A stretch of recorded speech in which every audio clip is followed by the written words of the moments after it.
Launch ചെയ്ത അന്ന് തന്നെ ഏറ്റവും കൂടുതൽ ട്രോൾ ഏറ്റുവാങ്ങിയ ഒരു മൊബൈൽ ഫോണായിരുന്നു പോക്കോ M2 Pro. മറ്റൊന്നും കൊണ്ടല്ല, ഷവോമി റെഡ്മി നോട്ട് 9 Pro ആണ് റീബ്രാൻഡ് ചെയ്തുകൊണ്ട് ഷവോമിയുടെ തന്നെ സബ് ബ്രാൻഡായ പോക്കോ M2 Pro ആയിട്ട് അവതരിപ്പിച്ചത്. അതുപോലെ തന്നെ ഈ ഫോണിനെ ചുറ്റിപ്പറ്റി ഇത്തിരി പ്രൈവസി ഇഷ്യൂസും കേൾക്കുകയുണ്ടായി. എന്തായാലും ഫോണിൻ്റെ വിശേഷങ്ങളിലേക്ക് കടക്കാം. ഈ ചാനൽ നിങ്ങൾ ആദ്യമായിട്ടാണ് കാണുന്നതെങ്കിൽ ഞാൻ നവാസ്, നിങ്ങൾ കണ്ടുകൊണ്ടിരിക്കുന്നത് ഡോക്കേം ടെക്. ഇതുപോലെ കൂടുതൽ വീഡിയോസ് കാണാൻ വേണ്ടി ഇപ്പോൾ തന്നെ സബ്സ്ക്രൈബ് ചെയ്യുക, കൂടെയുള്ള ബെല്ലൈക്കൺ കൂടെ എനേബിൾ ചെയ്യാൻ മറക്കരുത്.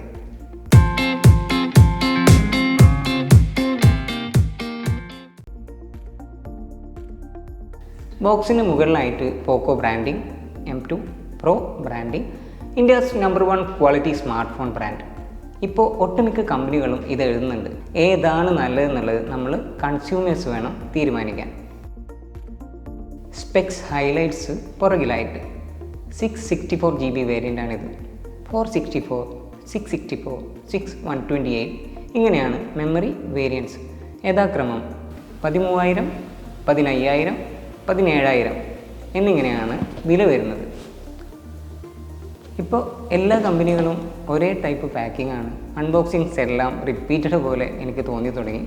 അൺബോക്സിങ് വീഡിയോസ് കൂടുതൽ ഇൻട്രസ്റ്റിംഗ് ആക്കാറുള്ള നിങ്ങളുടെ നിർദ്ദേശങ്ങൾ കമൻറ്റ് ബോക്സിൽ ഞങ്ങളെ അറിയിക്കാം.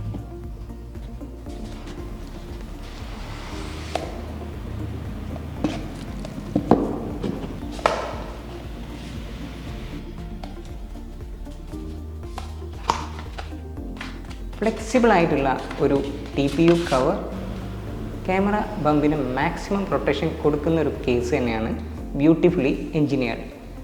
യൂസർ മാനുവൽ ആദ്യത്തെ ബോക്സിൽ ഇത് രണ്ടുമാണ്. ഒരു സിം ഇജക്റ്റ് ടൂൾ കൂടെയുണ്ട്. ഇവനാണ് ഇന്നത്തെ താരം, similar to Redmi Note 9 Pro.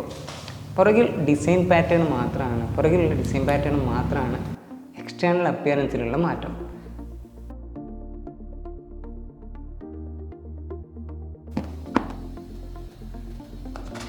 ഒരു 33 വാട്ട്സിൻ്റെ ഫാസ്റ്റ് ചാർജർ ബോക്സിൽ തന്നെ കൊടുത്തിട്ടുണ്ട്. ആസ് യൂഷ്വൽ ഒരു USB Type-C കേബിൾ.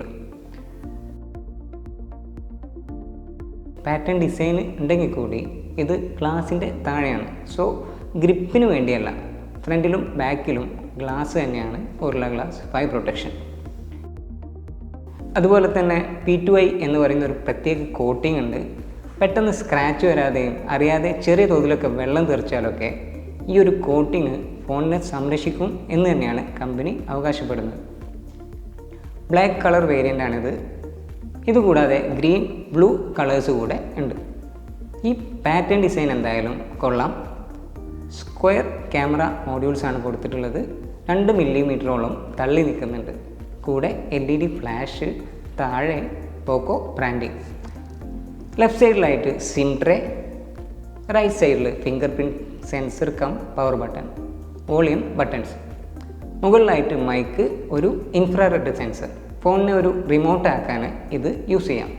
നമ്മുടെ വീട്ടിലുള്ള AC, TV, set top box തുടങ്ങിയവ നിയന്ത്രിക്കാനായിട്ട് നമുക്ക് ഈ ഒരു ഫോൺ തന്നെ മതിയാവും. Headphone jack, charging port, mic, speaker grill ഇതാണ് താഴെയുള്ളത്. ട്രിപ്പിൾ കാർഡ് സ്ലോട്ട് ആയതുകൊണ്ട് തന്നെ 2 സിം കാർഡിൻ്റെ കൂടെ നമുക്ക് മെമ്മറി കാർഡ് കൂടെ ഉപയോഗിക്കാൻ പറ്റും. എന്തായാലും ഫോൺ ഓൺ ആവട്ടെ. ബൈ ദ ടൈം നമുക്ക് സ്പെസിഫിക്കേഷൻസ് നോക്കാം. സ്നാപ്ഡ്രാഗൺ 720G ആണ് processor. 6.6 inch full HD plus IPS LCD display ആണ്. 60 Hz മാത്രമാണ് റീഫ്രഷ് റേറ്റ് വരുന്നത്. 48 മെഗാ പിക്സൽസ് വരുന്ന rear quad camera setup, 16 mega പിക്സൽസിൻ്റെ in display selfie camera, Gorilla glass 5 protection ഫ്രണ്ടിലും ബാക്കിലും, സ്പ്ലാഷ് റെസിസ്റ്റൻ്റ് ആണ് വിത്ത് P2I കോട്ടിംഗ്. അഡീഷണൽ ഫീച്ചറായിട്ട് ഒരു ഇൻഫ്രാറെഡ് സെൻസർ, 5000 mAh ബാറ്ററി, 33 വാട്ടിൻ്റെ ഫാസ്റ്റ് ചാർജർ. സ്പെക്സ് വൈസ് നോക്കുകയാണെങ്കിൽ ടോപ്പ് ഇൻ ക്ലാസ്. ഇനി നമ്മളെ നിരാശപ്പെടുത്തുന്ന ഒരു കാര്യം പറയാം. ആൻഡ്രോയിഡ് 10 ബേസ് ചെയ്തുകൊണ്ടുള്ള MI യൂസർ ഇൻ്റർഫേസ് ആണ് ഇതിൻ്റെ ഓപ്പറേറ്റിംഗ് സിസ്റ്റം. അതെ, ഒരുപാട് പരസ്യങ്ങൾ വരുന്ന അനാവശ്യമായ ഒരുപാട് ബ്ലോട്ട്വെയർസ് ആപ്ലിക്കേഷൻസ് പ്രീ ഇൻസ്റ്റാൾഡ് ആയിട്ടുള്ള, അതും ഇന്ത്യ ഗവൺമെൻറ് ബാൻ ചെയ്തിട്ടുള്ള MI browser, hello, cleaner app വരെ പ്രീ ഇൻസ്റ്റാൾഡ് ആണ്. ക്ലീനർ ആപ്പ് അൺഇൻസ്റ്റാൾ ചെയ്യാൻ പോലും പറ്റുന്നില്ല. Why Xiaomi, why we need a cleaner app in 2020? 4-6 GB RAM വരുന്ന ഫോണുകളിൽ എന്തിനാണ് ഈ കാലത്ത് ക്ലീനർ ആപ്പ്? ബാൻ ചെയ്തതിൽ ഏറ്റവും നൊട്ടോറിയസ് ആയിട്ടുള്ള ഒരു ആപ്പാണ് ചീറ്റ മൊബൈൽസിൻ്റെ ക്ലീനർ ആപ്പ്. നമ്മുടെ സ്വകാര്യതയിലേക്ക് കടന്നു കയറുന്ന ഈ ആപ്പ് മൈക്രോഫോണിൻ്റെയും ടെലിഫോണിൻ്റെ വരെ പെർമിഷൻ എടുക്കുന്നുണ്ട്. Xiaomi, please listen to your customers.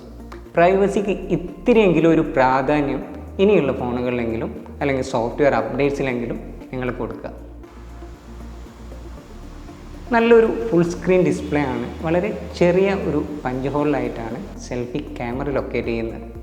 16 mega pixels ഉള്ള ഈ സെൽഫി ക്യാമറ വളരെ നല്ലൊരു ഔട്ട്പുട്ട് തന്നെ തരുന്നുണ്ട്. ഈ ഫോണിൻ്റെ display wide wine L1 certified ആണ്. അതായത് നെറ്റ്ഫ്ലിക്സും ആമസോൺ പ്രൈം വീഡിയോസും എല്ലാം നമുക്ക് HD സ്ട്രീമിംഗ് തന്നെ കാണാൻ കഴിയും. ഫുൾ HD പ്ലസ് റെസൊല്യൂഷൻ വരുന്ന IPS LCD ഡിസ്പ്ലേ ആണിത്. നോർമൽ 60 Hz മാത്രമാണ് ഇതിൻ്റെ റീഫ്രഷ് റേറ്റ് എന്നുള്ളത് ഒരു പോരായ്മയായിട്ട് വേണമെങ്കിൽ പറയാം. സൈഡ് മൗണ്ടഡ് ആയിട്ടുള്ള ഫിംഗർ പ്രിൻറ്റ് സെൻസർ ഫാസ്റ്റാണ്, ബട്ട് നോട്ട് ദ ഫാസ്റ്റസ്റ്റ്. വളരെ മിനിമലായിട്ടുള്ള ഒരു ലാഗ് ഉണ്ട് എന്തായാലും. റിയർ ക്യാമറയിലേക്ക് വരികയാണെങ്കിൽ 48 മെഗാ പിക്സൽസിൻ്റെ main sensor, 8 mega pixel wide angle, 5 mega pixel macro, 2 mega pixel depth, ഇങ്ങനെയാണ് സെൻസേഴ്സ് അറേഞ്ച് ചെയ്തിട്ടുള്ളത്.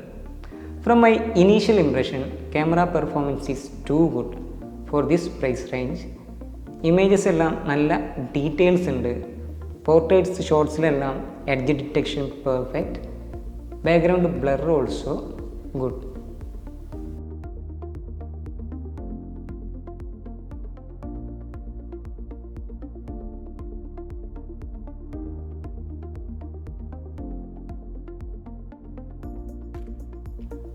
അണ്ടർ 15K സെഗ്മെൻറ്റിൽ ബെസ്റ്റ് സ്പെസിഫിക്കേഷൻ തരുന്ന ഫോൺ. നല്ല ക്യാമറ, ഇനഫ് ബാറ്ററി ലൈഫ്, നല്ല മൊഞ്ചുള്ള design, everything is perfect except ഇതിൻ്റെ സോഫ്റ്റ്വെയർ. അതേപോലെ ഇത്തിരി പ്രൈവസി കൺസേൺ ഉള്ളവരും ഒന്നുകൂടെ ചിന്തിച്ച് മാത്രം ഈ ഫോൺ എടുക്കുക. Thank you for watching. Have A nice day. Don't forget to subscribe to our channel. Thank you.